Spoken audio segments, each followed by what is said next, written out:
Botad police station beds support સેન્ટરની ઉમદા કામગીરી સામે આવી છે। એક માનસિક અસ્વસ્થ મહિલાનું પરિવાર સાથે મિલન કરાવ્યું। માનસિક અસ્વસ્થતાના કારણે 33 વર્ષીય મહિલા ઘરેથી નીકળી ગઈ હતી। મહિલાના પરિવારે શોધખોળ શરૂ કરી પરંતુ મહિલા મળી ન હતી।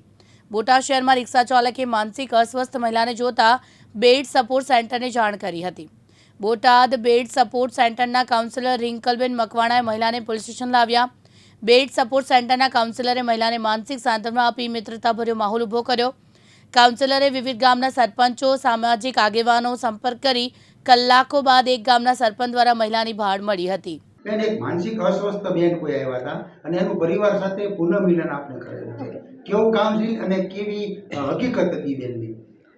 અમારી પાસે જ્યારે એ બેન આવ્યા ત્યારે અગાઉ એમને રિક્ષા ચાલક છે એ અહીંયા મૂકવા આવ્યા હતા। બેન રિક્ષામાં સવાર હતા, મુસાફરી કરતા હતા। એ સમય દરમિયાન રિક્ષા ચાલકને એવું લાગ્યું કે બેનને પોલીસ સ્ટેશનની જરૂર છે અને બેન મેન્ટલી થોડાક અપસેટ છે, એટલે તેઓ અહીંયા પોલીસ સ્ટેશને અમારી પાસે મૂકીને ગયા।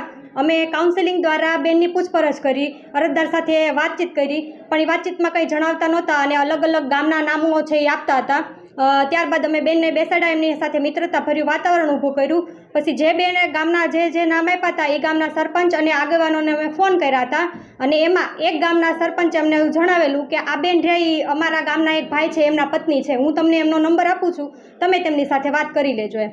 પછી મેં એમના પતિને ફોન કર્યો કે આ બેન અહીંયા આવી રીતના આવ્યા છે, તો એમને કીધું કે બેન મારા પત્ની છે અને એમને થોડોક છે હાશકારો અનુભવ્યો અને એમ કીધું કે બેન તમે ત્યાં જ બેસાડી રાખજો, અમે હમણાં જ થોડીક વારમાં આવીએ છીએ। પછી એમના પતિ આવ્યા, અમને પતિનું કાઉન્સેલિંગ કર્યું। એમના પતિએ જણાવેલું કે ઘણા સમયથી મારા પત્ની આવી રીતના માનસિક રીતના અસ્વસ્થ છે।